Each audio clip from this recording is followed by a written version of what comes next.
We are rolling. 3, 2, 1, action.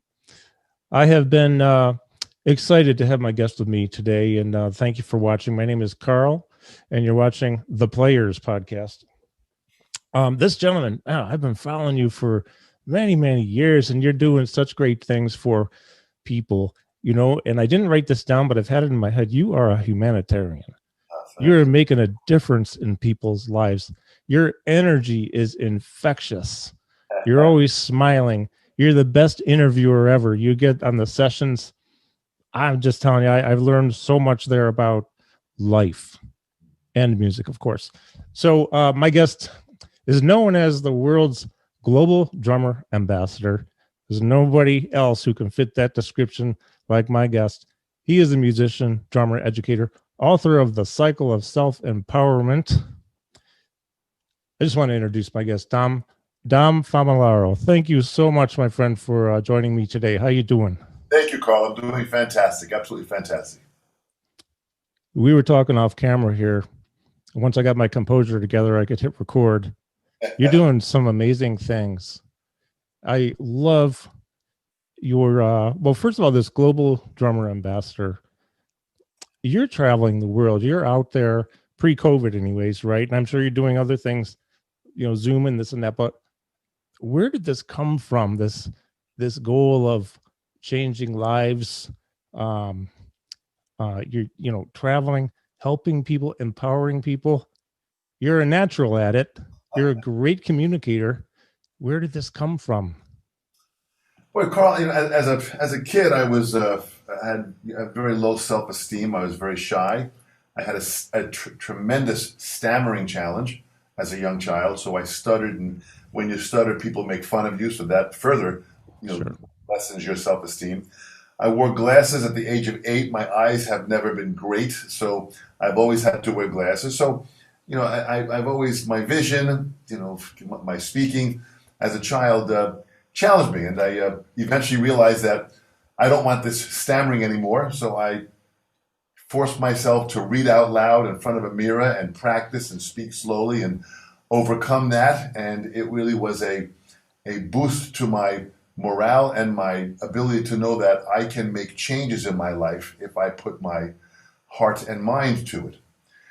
So that started there. So I realized that there were other people with challenges, and Excuse me. everyone is fighting their own battle. And my parents blessed me with the ability of being able to be compassionate and to feel what other people feel. So with those combination of elements, I just started to go out there and use my drumming as a part of just, assisting, as opposed to not making it about me, making it about other people. So I began to go out there and perform with different bands. And in the New York area, I had a wonderful opportunity of playing with greats like B.B. King and Lionel Hampton. It was all fantastic. And That's great, man. Great musicians. Then I got involved in doing some teaching at the age of 17. I have been teaching now for 50 years. And teaching was just always an exciting part of seeing someone else grow.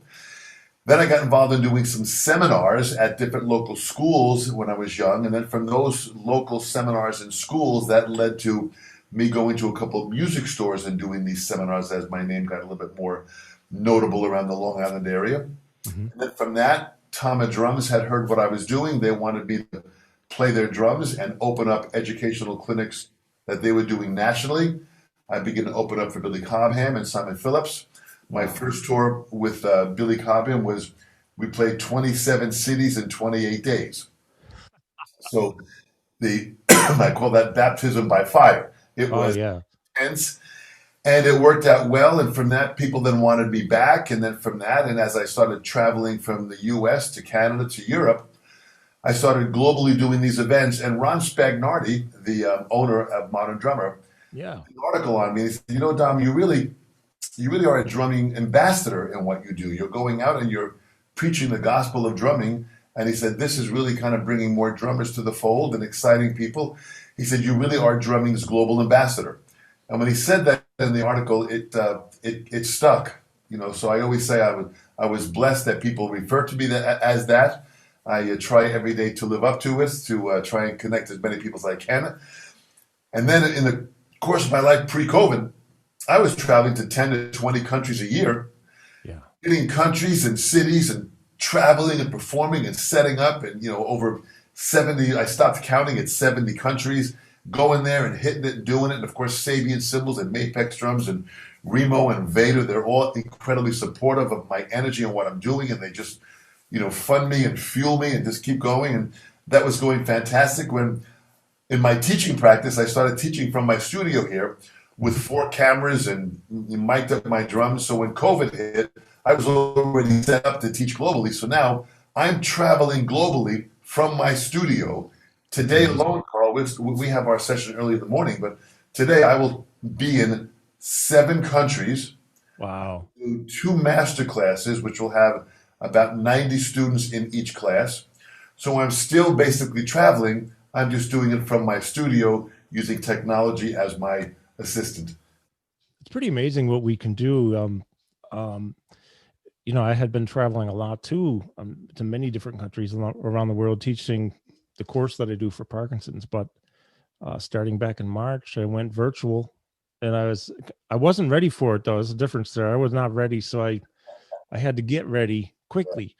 And now, able to go to India recently. We'll be in Florida on Saturday, right from here. So it's so cool, right? We can reach people. We can still reach people. It really is. And from my studio here, which is kind of fun, I have the ability of being able to step back over here to my switcher and change cameras.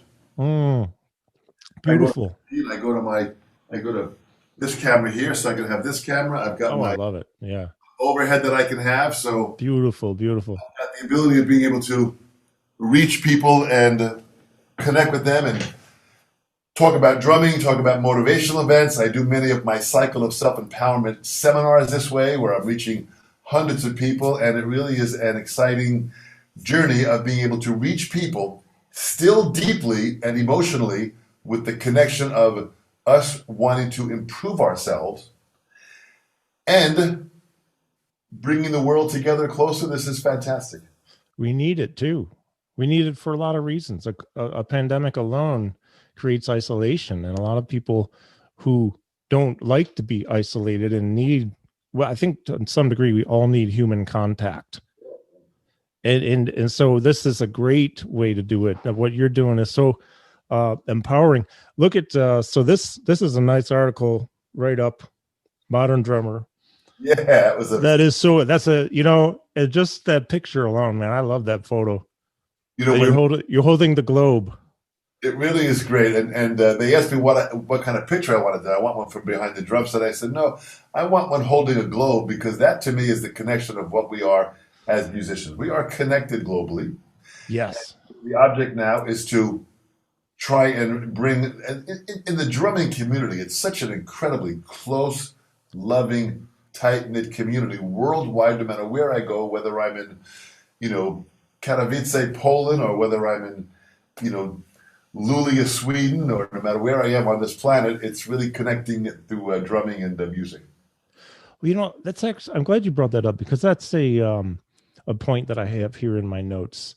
I didn't know about this drummer brotherhood until, let's see, what year is this? 2001. So 42 years ago. When I graduated high school in 79, I'll be 60 in a couple of months. So yeah, 79. I went to school up here, Syracuse, for music. And the one thing I noticed is, horn players seem to get along okay, and the guitar players sort of, string players sort of, the drummers, it's a brotherhood. and you're right, no matter where you go, it's the same way. Drummers, they're brothers. We're all brothers. I say brothers as a figure of speech. You got Terry Lynn Carrington. I was talking with her recently. I love her. So all of us drummers, female, male, doesn't matter, brotherhood.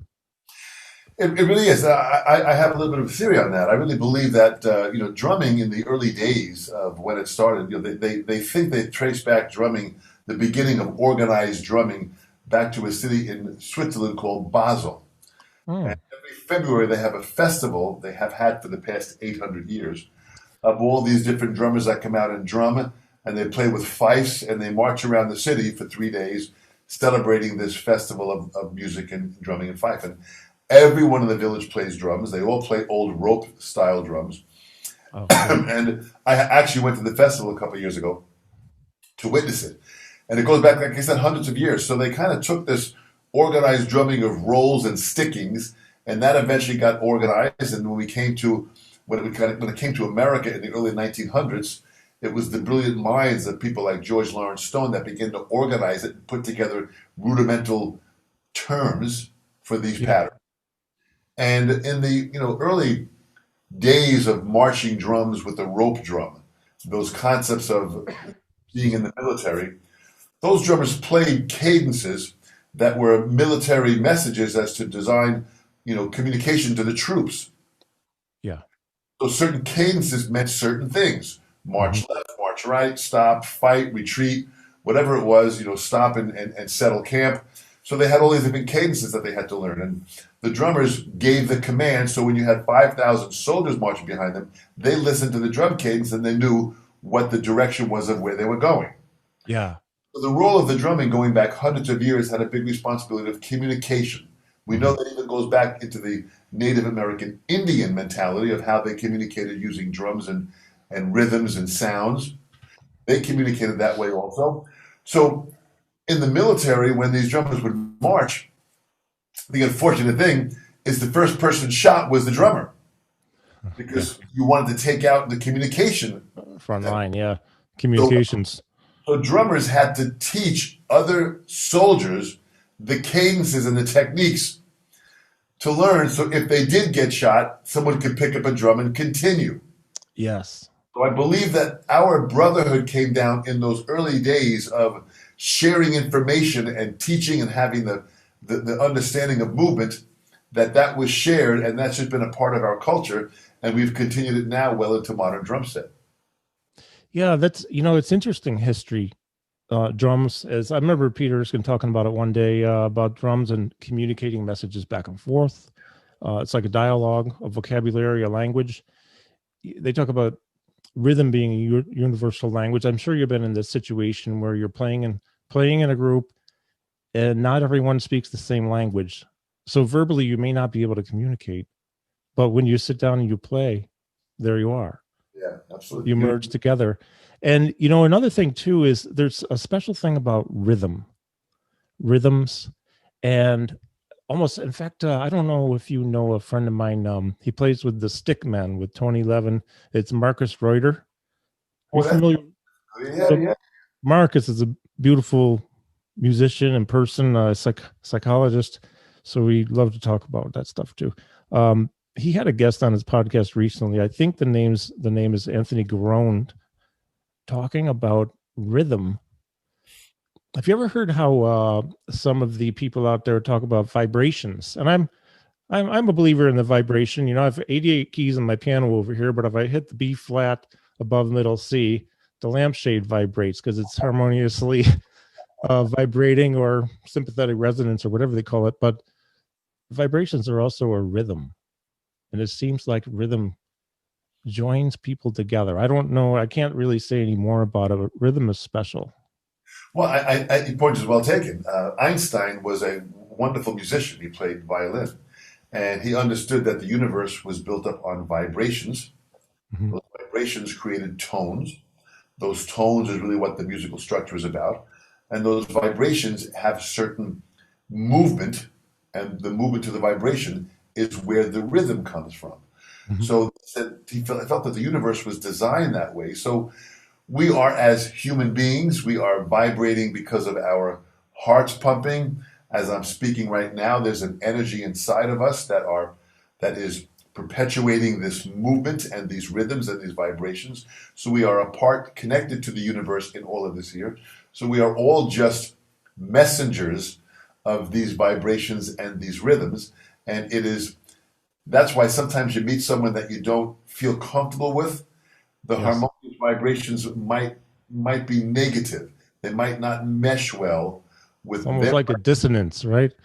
Exactly right. And Of sorts. that tension, that change of feeling sometimes is our instinct talking to us that's saying, boy, this person doesn't gel with me right now, or I don't feel right in Yeah. the situation, or something does not feel, right now.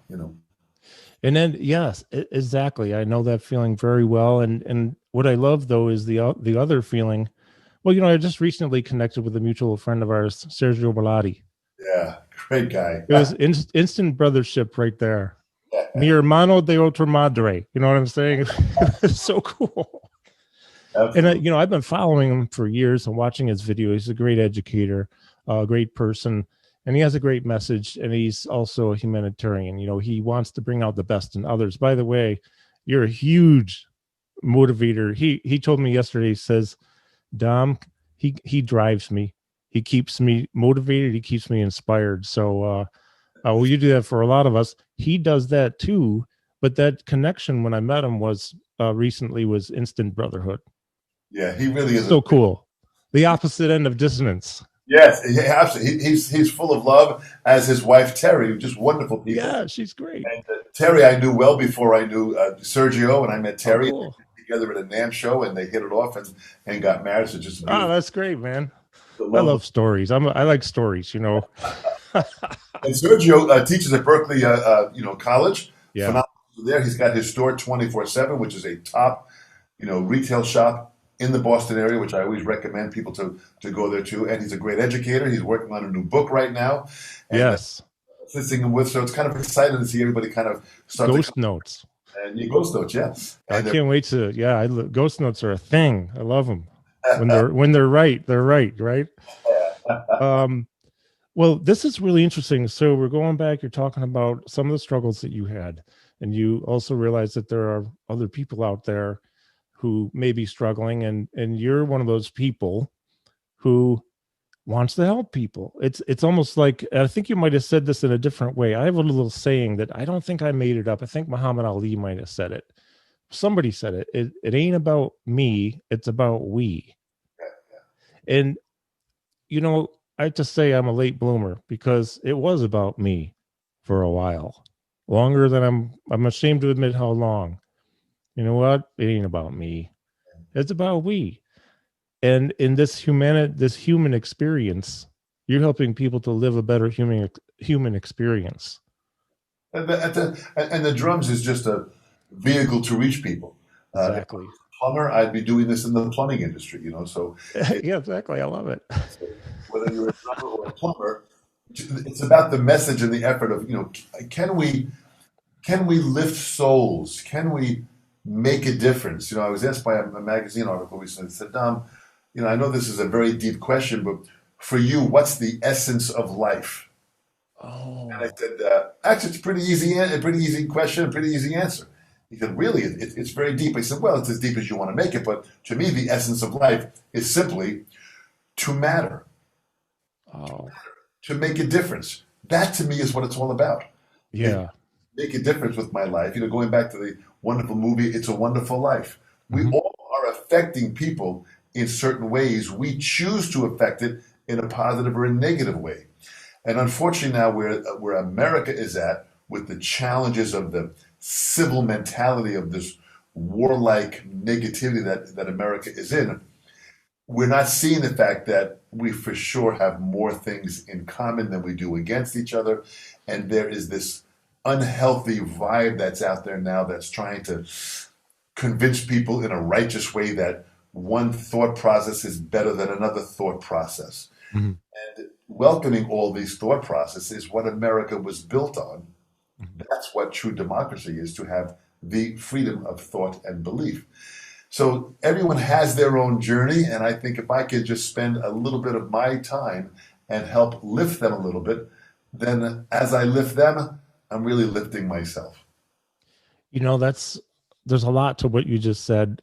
Just if I broke it down to two things I'm thinking about, we're very divided right now as a country. But when it really comes down to it, I think that all of us ultimately want a similar outcome. We want a similar goal. We have similar goals, similar things we want to happen. We want our freedom. We want our country. How we see getting there is different. However, so that's one thing. But the other thing too is when you say to matter, two words, two powerful words. And when you do, when you bring out the best in somebody. You bring out more. You help them to realize their potential and evolve and grow.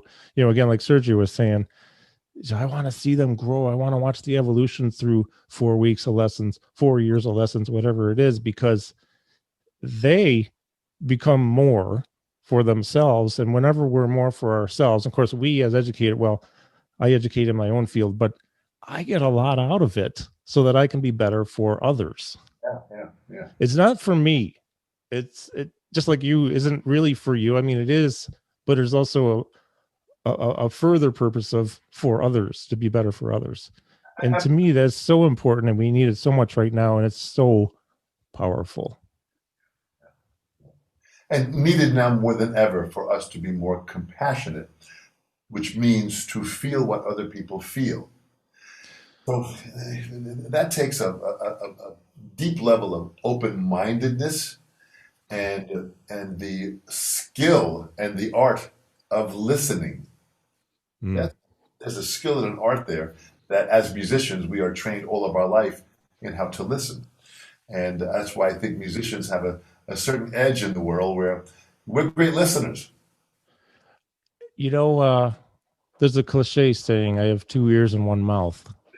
My mom said that to me all the time. She said, if your mouth is talking, you're not listening, you're missing a lot on what's happening. So she said, use your two ears more than you would your mouth. Great advice. And, I'll just say from my own experience, this doesn't make me special or anything, but I am curious about life. I'm curious about people. One of the things that I tend to do when I'm out traveling is I remember one night in Chicago in particular, I was staying about 2 blocks from the John Hancock Tower. I had to work the weekend teaching a couple days, the Parkinson stuff. And, it was a beautiful night in June. So I'm walking around. And that night I had about a 3 hour time period of walking and just talking to people who were out on the street, basically homeless. Mm. You know what? I didn't have any cash because I never have cash on me. I just don't do it usually. I couldn't give them anything. Offered to buy coffee or a burger or something. No, thank you for your time, they say, and for listening to me. I learned a lot. I can learn from everybody, every single person. Absolutely, man. That's a major part of what I do. When I'm teaching my lessons, I ask the student many questions to get to know them. I get them to talk. I get them to feel comfortable. I want to get to know their lives. And if I get to know their lives, I can then figure out a way of how do they learn. And when I find out how they learn, then I can be more effective to target the growth process to help them get to where they want to go, which is what my responsibility as an educator. It's not about me. It's about me lifting them to get them closer to what their goals and what their dreams are. Sure, not everyone learns the same way. So once you learn how they learn, you can be more effective. I have a question. So because time flies, and I want to make sure there are a couple things I really want to go over that are really important to you, I know, but to me also, because I know about these things that you're doing. You have a nonprofit. I do. Can you tell us about the nonprofit and the video, man? So folks who are watching and listening, Dom had me watch a video, and you all need to go watch it. Can you tell us about this, please? Because you started this a few years ago. Yeah. What are you doing? What are your goals? This is amazing. Well, real quickly, this started where as I'm traveling around the world and I'm doing all these different clinics in these different countries. I was in Australia, in Sydney, Australia, and I was getting ready to do a performance. And before every performance, I go out and I shake everyone's hand before they enter. I've been doing that for 30 years. I go out and I shake everyone's hand. So good. If there's 10 people or if there's 3,000 people, which I've done also in Mhm. China, 3,000 people, I went and I shook everyone's hand before I performed. Fantastic. This to me is connecting with people. It's all about connecting with people. And I go out there, so I'm going down the line, and I come up to a gentleman that's sitting in a wheelchair, and I see a woman behind him that's kind of pushing him around, and I go up to him, and as I'm shaking hands, I said, "What's your name?" He said, "Andrew." I said, "Andrew." I said, "Boy, thanks so much for being in line here to come by." We had probably about close to 1,000 people in line coming to my event in Sydney, Mhm. Australia. I said, "Boy, thanks so much for coming to the event. This will be exciting to have you here." He said, "Well, Dom, I wanted to get in line, so hopefully I can meet you." He said, "But I can't come to the event." I said, "Why not? You're in line." He said, "Well, your performance is on the third floor and there's no elevator." Oh, wow. Interesting challenge. Jeez. I said, so he's in a wheelchair, cerebral palsy. His name was Andrew Hewitt. I said, Andrew, I said, do you think that's going to stop me from getting you in that room? Yeah, really. Yeah. So I went down the line and I pulled out the four strongest drummers I could see in that line. I said, guys, I said, come on by. This is Andrew. I'm Dom. I said, guys, I want you to pick him up in the wheelchair and carry him up to the third floor so we can put him in the front row. You guys into this here? Of course, they were like, absolutely. They picked him up literally in the wheelchair and Wow, carried man. flights of steps with him laughing. And I said, listen, don't drop him. If you drop him, that's going to make headlines in the newspaper. Yeah, really. Andrew, hang on. We had a great time doing it. We got him in the front row. I did the event. It was great. We had an emotion. He was there. When it was all over, I brought the four guys up to ask for a round of applause. And I said, guys, these are the guys that volunteered immediately when I asked them. I said, but here's the challenge. I said, you four guys, you got to get him back down now. Yeah. They carried him down first, and then everybody kind of went after it. So, memorable event. And I asked Andrew for his card, so I had his number. In the course of my travels, I've met many challenged musicians that were either in wheelchairs or were missing an arm, but they wanted to play drums. You know, whatever it was, cerebral palsy, autism, mental challenges, whatever it was, and I would just start collecting their cards. I didn't know why. There's something here. Many, many years later, Andrew Hewitt had said he had gotten a grant from the Australian government. I filled out all the paperwork to get him to come here to take lessons with me.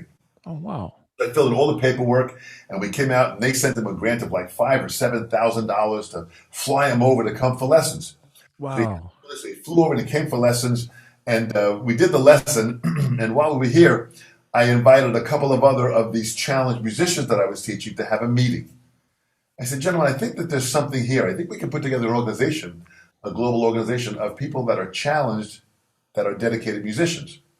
And the term that they use in Australia for a serious musician, also in England, is a term called a muso, M-U-S-O-S. If you're a muso, you're a serious musician. You're a committed musician, man. You're serious. You're good. You're a muso. So I said, all of these guys, I said, Andrew, when I met you and David Siegel and Mike Mignona, all these guys that were there at the time with the challenges, they all have this can-do attitude. Mm-hmm. Whatever I would tell them to do in our lessons they wanted to learn, I can do that. It was just this constant, I'm going to make it happen. So I said, really what we have is you guys are a bunch of can-do musos. So that's the term that we use for the domain name, candomusos.com.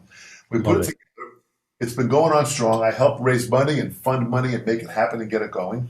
And I got a call from a TV station in London that wanted to do something for the Paralympics a few years ago. And they wanted to bring some of our can-do musos into London. So I connected them with our can-do musicians. They went and they contacted them. They flew them to London, and they shot this video that you watch. If anyone goes to candomusos.com, scroll down the website, and you're going to see the video called Yes, I Can. It's a 2-minute video that opens up with a drummer with literally no arms playing the drums with his feet. And it is so powerful to watch all these can-do musos perform with sports challenge musicians and dancers that are challengers. So we combined music, dance, and sport together in this little bit of a commercial. Yeah, that's the commercial.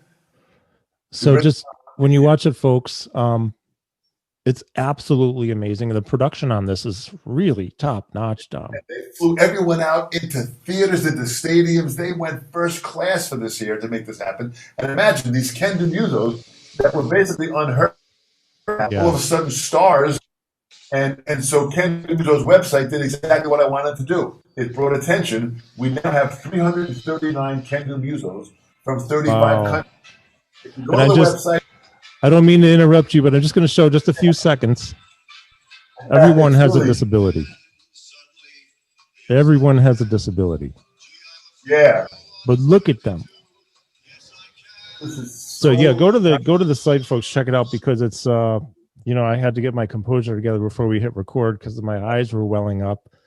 Well, on that website, if you go to the different flags of the countries that we have and click on any country, and then names of the people will come down who are can-do musos in that country. Man, I love that. Any story that you read, I always tell people, if you're not emotionally moved by any one of those stories, you're dead. Because every story is just true. encompassing of the drive that they have and the Yeah. spirit and the passion. So I came up with a quote that says, "Our disability does not define us, our passion for music does." Oh, yeah. That to me is the direction. So that's Ken DeMuso's, and it's a great, great site, and I'm just so proud of it and so humbled, but to work with these great, great musicians. Amazing.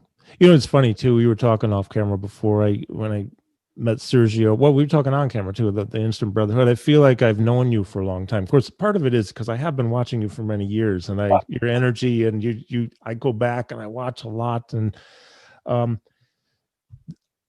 the other thing too is our thought processes. I mean, you're an inspiration to me. You help me to help others in my own way, but it's another thing. In fact, it's in the book that I'm going to be sending you.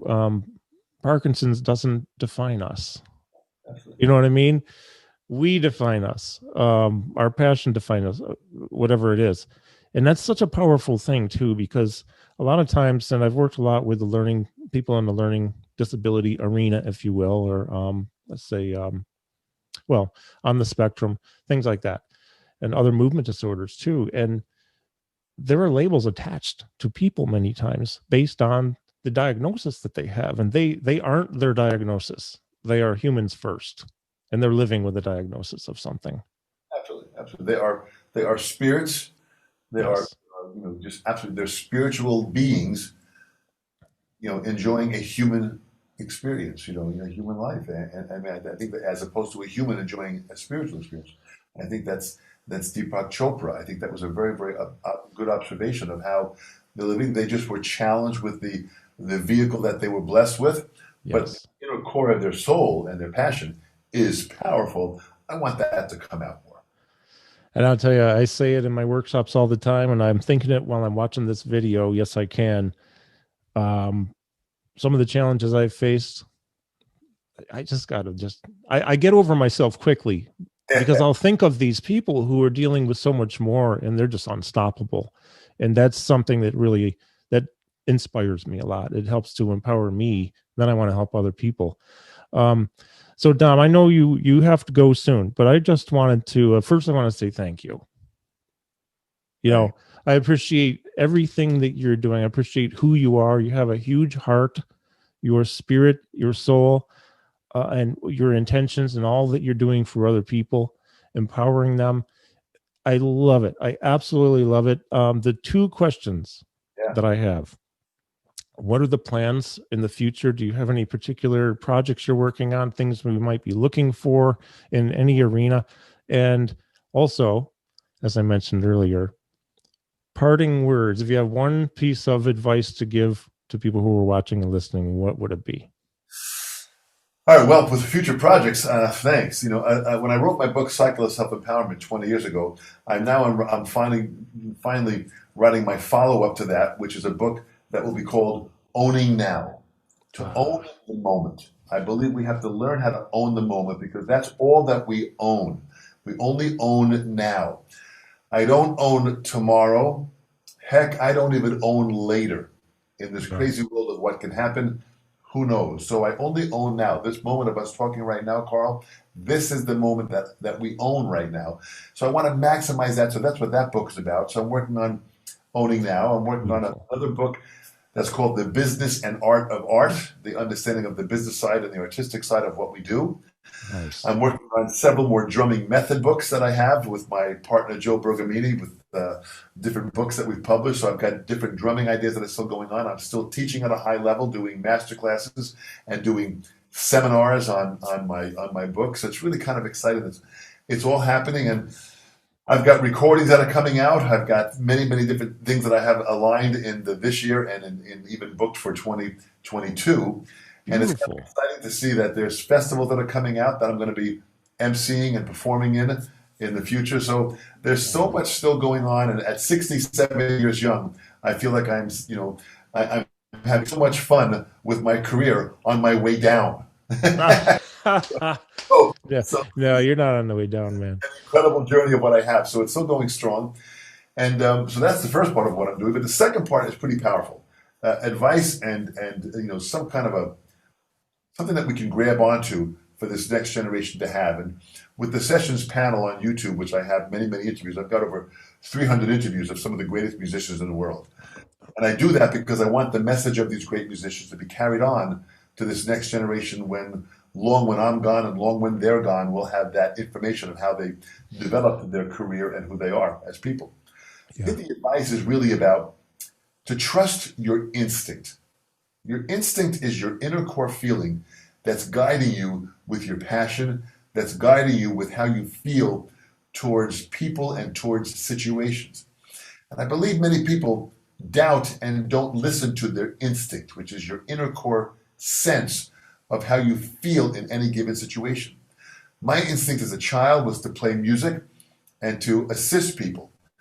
Well, I found a way to do that. Play music, to write books.